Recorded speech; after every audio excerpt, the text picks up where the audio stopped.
Hi everyone, it's Jess with Kinder Stampo, and today I'm going to show you how to make your own homemade version of these cute metallic little dewdrops. You find these in your local scrapbook stores, and there's times where there's this particular dewdrop that I want to use and I can't find the colors, so I no longer get worried because now I can make my own.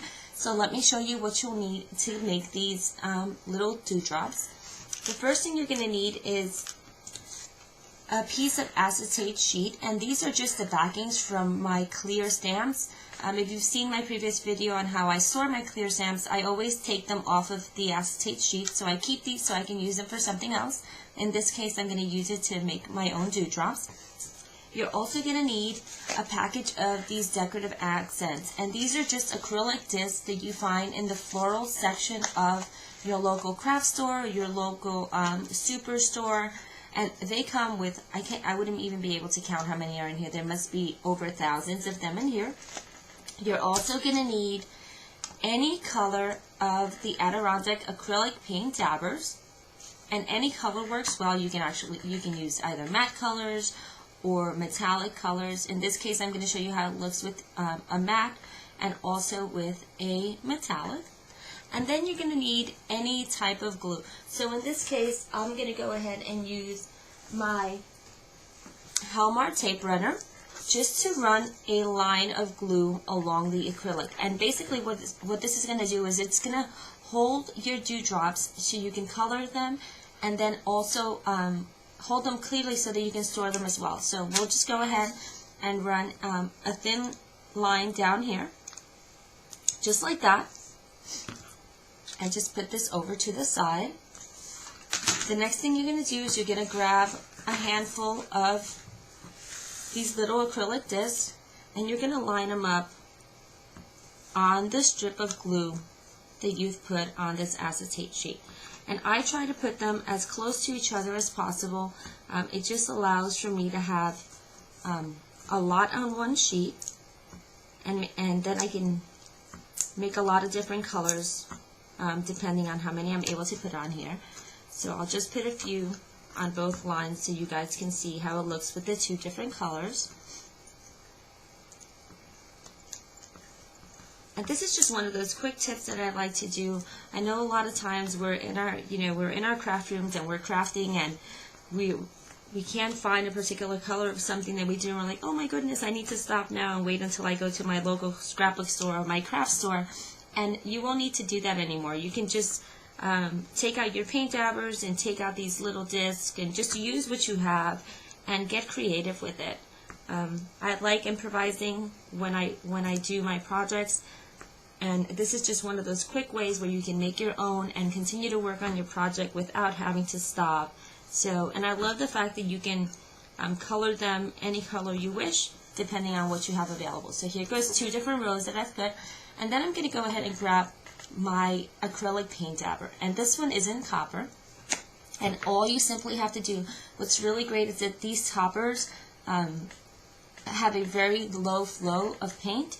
So all you have to do is just literally press on top of your little drops. So you're gently pressing on top. And what's really nice is that the way that this dabber is made, it doesn't pour ink over the sides of the disc. It simply only covers the top of your dewdrops, which is really, really awesome. It's the only type of dabber that I've purchased that I think works really great for this technique. So you see, I've gone ahead and I've just put one layer on here, and you see that there's no paint on the sides or anywhere else, but just simply on the drop. So let me just get closer so you guys can see. And then I'll just put this over to the side. And then let's go ahead and use this really beautiful pool color, which is more like a turquoise color on the other ones. So you can see the difference between the two colors. And then we're just going to dab, dab, dab.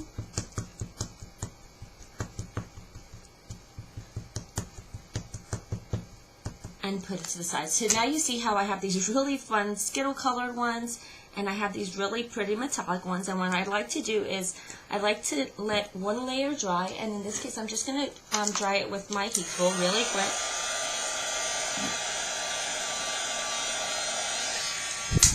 Put this over to the side, and you can let it dry without using the heat tool. It works really well too. I just wanted to save a little bit of time.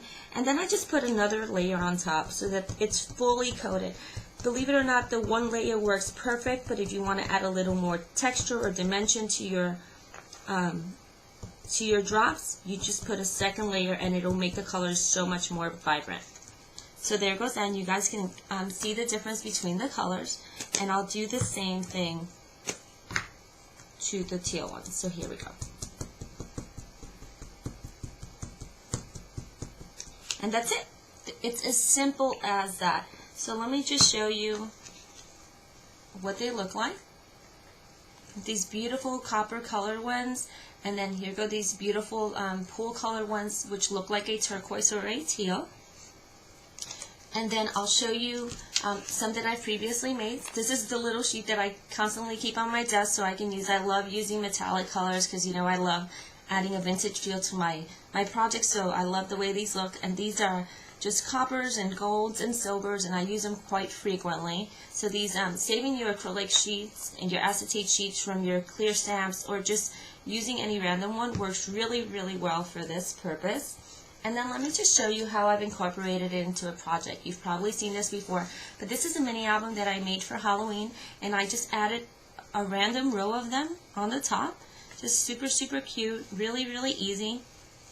And then I put some on the bottom along here as well. So you can incorporate them into your project however you like. I actually have used a lot of them here. So you see how making them yourself can become very economical, and you can use quite a few of them on your projects. So let's see if I've added them. Nope, that's all I've added. But again, I used a lot of these, and it saved me a lot of money because I was able to make them at home myself. So I hope you guys enjoyed this quick tip, and I look forward to sharing more ideas with you soon. Thanks for watching.